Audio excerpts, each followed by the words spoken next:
नमस्कार friends, welcome to my YouTube channel Patil's maths. तर friends, मागच्या व्हिडिओमध्ये मी तुम्हाला माझं इंट्रोडक्शन दिलं. तर ह्या व्हिडिओमध्ये मी तुम्हाला एक खूप इम्पॉर्टंट टॉपिक सांगणार आहे, इम्पॉर्टन्स ऑफ मॅथ्स. तर मॅथ्स हे कसं इम्पॉर्टंट आहे हे मी तुम्हाला सांगणार आहे ह्या व्हिडिओमध्ये. तर चला तर मग स्टार्ट करू. ओके, तर सगळ्यात फर्स्ट पॉईंट मी तुम्हाला सांगेन.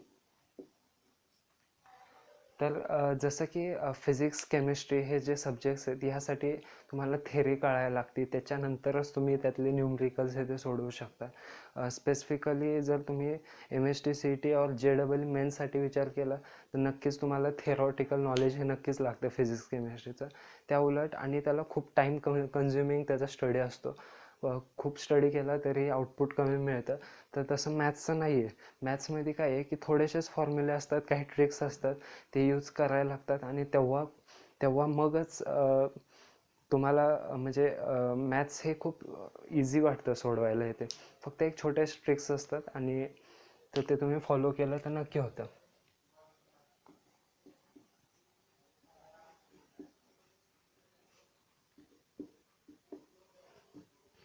आणि दुसरा एक मॅथ्स हा ॲप्लिकेशन बेस्ड सब्जेक्ट आहे and so it is called as queen of science.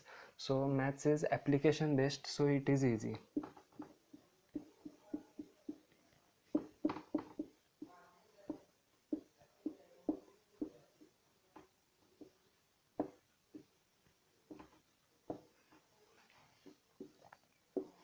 Okay, तर सेकंड पॉईंट, तुम्ही PCM स्टुडंट असाल तर फिजिक्स केमिस्ट्री आणि मॅथ्स हे तिन्ही सब्जेक्ट्स बोर्ड्ससाठी 100 मार्क्सला असतात. For boards this 3 subjects are for 100 marks. Physics, chemistry and maths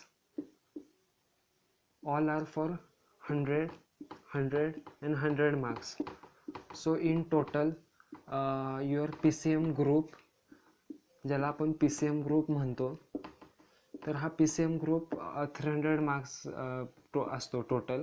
तर त्यापैकी तुम्हाला 150+ स्कोर करायला लागतो जर तुम्हाला if you want to be eligible for engineering admission.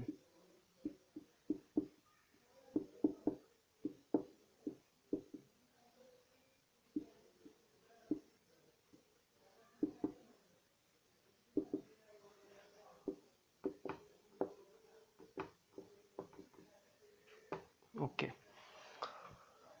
तर थर्ड पॉईंट, तर यात तुम्ही मॅथ्समध्ये सहज एक 90+ जर तुम्ही गेला तर नक्कीच तुम्हाला इथे लोड कमी होतो. आणि इथे जरी तुम्ही एक मी ॲव्हरेज स्टुडंटसाठी बोलतो आहे की फिजिक्स आणि केमिस्ट्रीमध्ये 40 मार्क्स जरी पाडले तरी 80 होतात. आणि मॅथ्सला एक 90+ असले तर तुम्ही नक्कीच 170+ जाऊ शकता. सो मॅथ्स हा तुमच्यासाठी खूप एक चांगला असू शकतो, चांगला मार्ग असू शकतो. सो तुम्ही मॅथ्सकडे चांगलं जास्त फोकस करावं. आता थर्ड पॉईंट सांगतो तुम्हाला की आपलं Maharashtra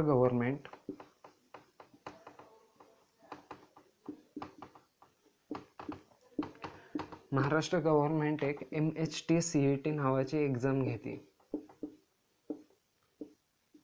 Maharashtra common entrance test cell. तर MHT CET ही एक्झाम इंजिनिअरिंगचे जे ॲडमिशन होतात तर त्यासाठी ही एक एंट्रन्स एक्झाम आहे.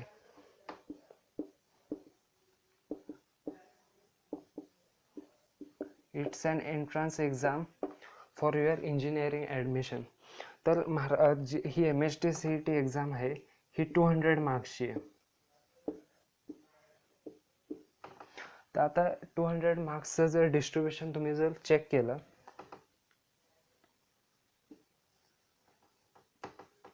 तर फिजिक्स प्लस केमिस्ट्री हे दोन्ही 50-50 मार्क्ससाठी असतं. म्हणजे टोटल हे कॉन्स्टिट्यूट करतात टोटल 100 मार्क्स. तर on other side maths constitutes 100 marks. Okay, तर मग फ्रेंड्स, मॅथ्स जर हा एकटा 100 मार्क्स कॉन्स्टिट्यूट करतो आणि ह्या दोन्ही फिजिक्स आणि केमिस्ट्रीला तुम्हाला 2 सब्जेक्टचा स्टडी करायला लागतो, ज्यात 50-50 मार्क्स फक्त आहेत आणि एका साईडला मॅथ्स आहे 100 मार्क्सचं. सो जर तुम्ही मॅथ्सवर फोकस केलं तर CETला सुद्धा 200 मार्क्स आउट ऑफ तुम्ही 100 मार्क्सचा जो मॅथ्स आहे तर त्यात तुम्ही नक्कीच जर तुम्ही चांगला स्टडी केला तर मॅथ्सला 90+ आरामात जाऊ शकता.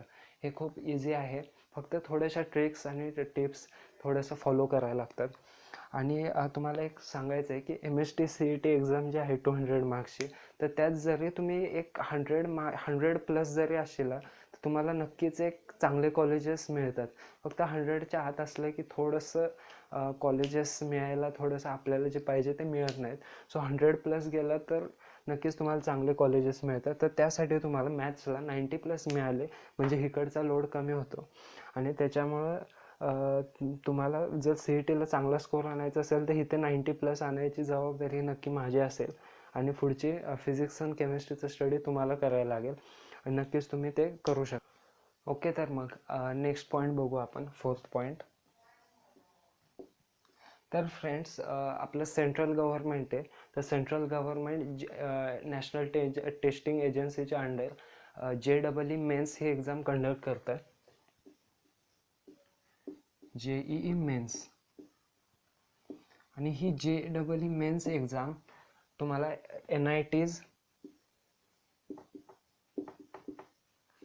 IITs,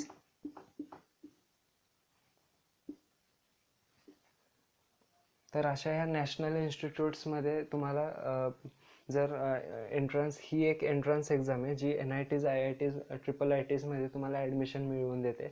नॅशनल लेवल इन्स्टिट्यूट्समध्ये ही JEE मेन्स ही ऑल इंडिया लेवलच्या सगळ्या कॉलेजेसमध्ये तुम्ही ह्या एक्झाम थ्रू ॲडमिशन घेऊ शकता.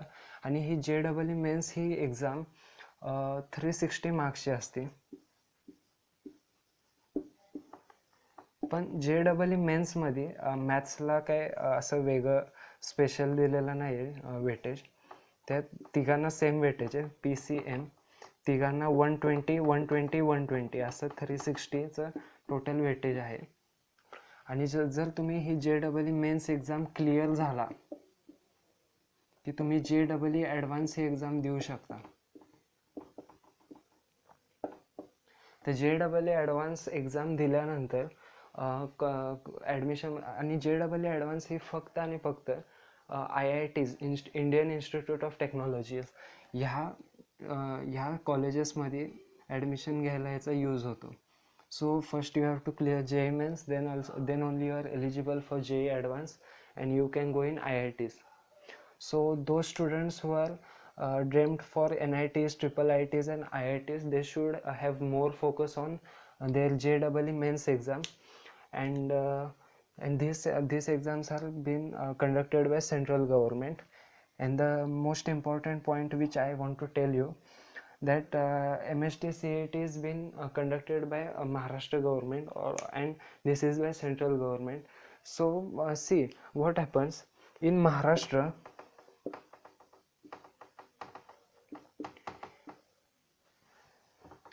There are two types of colleges, government colleges and private colleges. तर मग so in government colleges 100% seats are being filled by MST CET, while in private colleges 85% quota is for MST CET and 15% quota is for JEE mains, means it is an all India quota. So जे students MST CETचा चांगला study करतील त्यांना नक्कीच government कॉलेजेसला जर तुम्हाला जायचं असेल महाराष्ट्राच्या, तर तुम्हाला CET शिवाय नक्कीच ऑप्शन नाही आहे. आणि चांगल्या प्रायव्हेट कॉलेजेसमध्ये सुद्धा 85%, 100 आउट ऑफ 85 सीट्स हे CET थ्रू फिल होतात आणि राहिलेले 15% फक्त JEE मेन्स थ्रू होतात. सो त्यामुळे तुम्हीच विचार करा की JEE मेन्सचं जास्त स्टडी करायचं का CETचं. So I would recommend you that you should study, you should have more focus on MST CET. तर मग फ्रेंड्स, नुसतं MST CET आणि JEE मेन्स ह्या दोन एक्झाम्स नाही आहेत. 12th नंतर तुम्ही BITSAT, VIEEE, त्याच्यानंतर अदर स्टेट गव्हर्नमेंटच्या त्यांच्या CETs जसं की कर्नाटका CET ह्या तुम्ही देऊ शकता. But if you want to go in other states then only. So तर अशा ह्या बऱ्याच एक्झाम्स आहेत ज्या अदर. तर अजून एक NDAची एक्झाम असते. NDAमध्ये सुद्धा मॅथ्सला भरपूर वेटेज आहे. सो मॅथ्स हा एक खूप इम्पॉर्टंट सब्जेक्ट आहे आणि नक्कीच त्याकडे दुर्लक्ष करणं चुकीचं राहील. तुम्हाला खूप चांगलं लक्ष द्यायला लागेल त्याच्यात. आणि if you want to seek admission in good colleges then you have no option other than maths. So please start loving maths and maths will also love you. So एवढंच ह्या व्हिडिओमध्ये. So I hope you are loving my videos and please do like, share and subscribe my video and please hit the bell icon.